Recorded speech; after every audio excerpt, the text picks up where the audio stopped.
This is the Lone Crater YouTube. We hope this video helps. You start now, hold a palm fruit steady and slice the crown off to expose the kernel. You want to remove the outer fibers quickly so the inner nut is accessible. This preserves flavor and prevents slipping. Once done, pare away any remaining husk with short controlled cuts and rinse. Make sure to work on a non-slip surface. Safety is key. This initial extraction sets up everything else because a clean kernel means easier cooking and better final texture.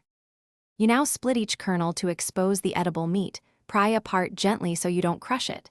Then soak in warm water for 10 to 20 minutes to soften and reduce bitterness. Once soaked, transfer to a pot with fresh water and simmer for 20 to 30 minutes, shorter for softer use, longer for firmer chunks.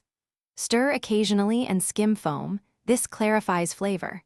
Make sure to taste as you go, because texture determines whether to continue simmering or remove immediately. You finish by draining and cooling kernels on a rack, then patting them dry to avoid sogginess in storage. This preserves texture.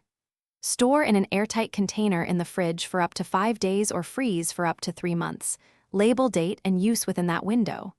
Reheat gently in low heat with a splash of water to restore moisture. If kernels are tough, simmer 5–10 minutes more. If bitter, soak 30 minutes and rinse. That simple fix usually resolves texture. Thanks for watching. Consider subscribing if we helped you.